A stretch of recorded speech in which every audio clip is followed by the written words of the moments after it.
What if you suddenly had to pay $600 more a month?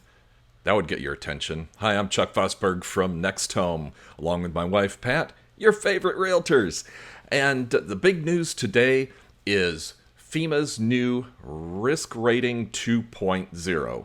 There's a lot of news about it. A lot of people are up in arms about it, and there's a lot going on. So I'd like to break it down for you. First, I'll tell you what's going on.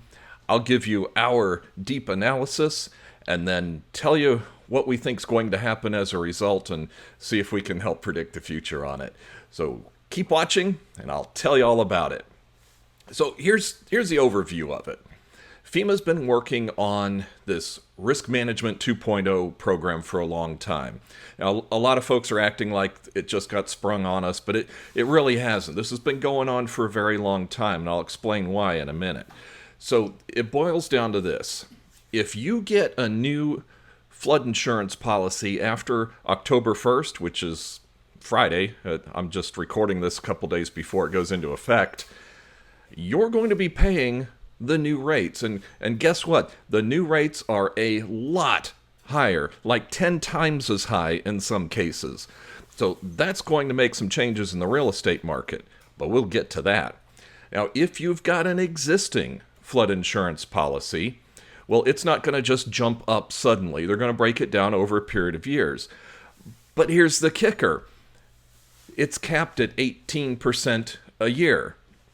So that means that if you're paying $2,000 a month for flood insurance, well, it's suddenly going to have an extra $360 a month added on to that, and then the following year, another 18% on top of that, and it's going to build gradually until it gets up to this super duper high amount that it's going to end up at.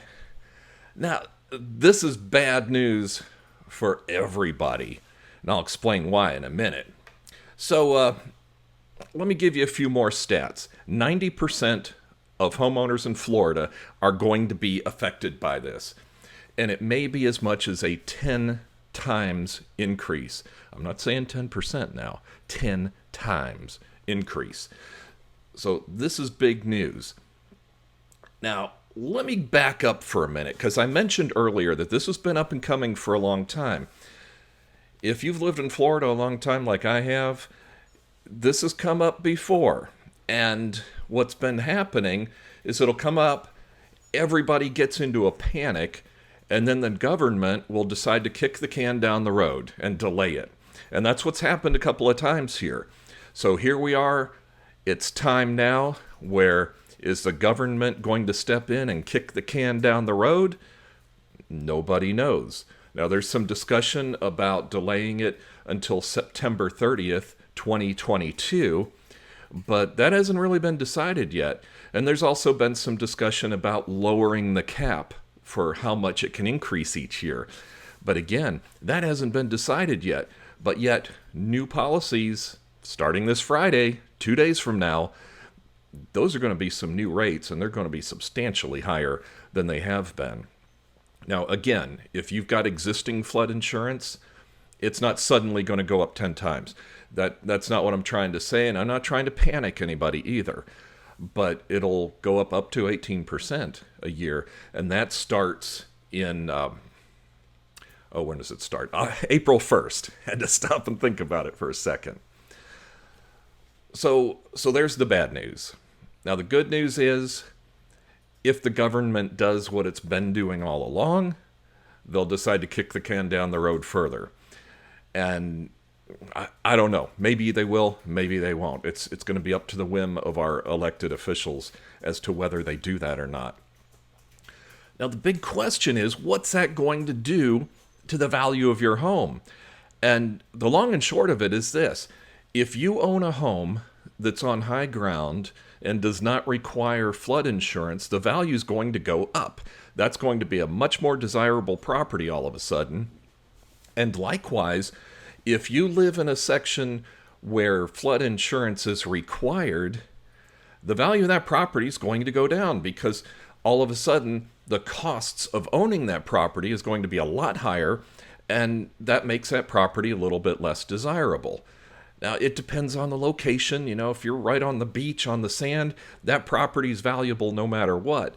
But a lot of homes here in Florida are on ground that needs flood insurance, but it's not right on the beach. So that's going to affect a lot of people. Now, there's one wild card to all this, and this is the part that worries me, is that FEMA has decided to change the flood maps. And these changes have already been made. They've not taken effect yet, so we haven't seen the map. But they've redrawn the borders for these flood areas. And here's one thing that most people don't know. If one little corner of your property is sticking into a flood area, you're going to be required flood insurance by your lender. And that's why, if you're out there and you're a buyer, you need to have very competent representation by a realtor. Because most realtors will take a look at what the flood zone was before at an earlier date and just kind of carry that over, or whatever it was last time the property was sold. Or they may look at public records, which may or may not be updated.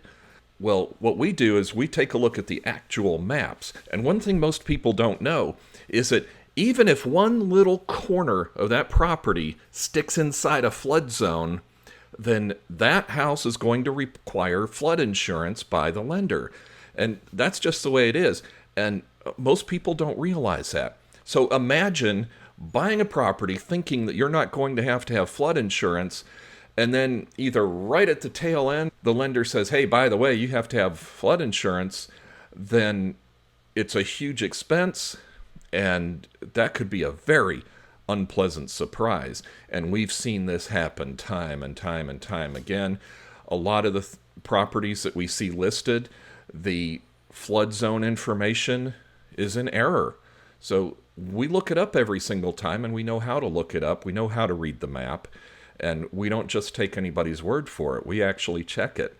So I want you to know that. That's something that's a big hazard, and it's going to become a lot bigger hazard starting October 1st. Another thing that you may want to consider, if your flood zone is changing and all of a sudden you find yourself in a flood zone where you weren't before, we recommend getting what's known as an elevation certificate and giving that to your insurance agent, and that may help with your insurance. So anyway, I hope this is helpful to you. It's a big deal. It's something that everybody's very worried about. Time's going to tell what happens, but in the short term, this is a big deal. So if you have any questions, or if you need any help, give Pat or I a call or pop us an email. We're here to help. We put humans over houses, and we're here to help you, no strings attached.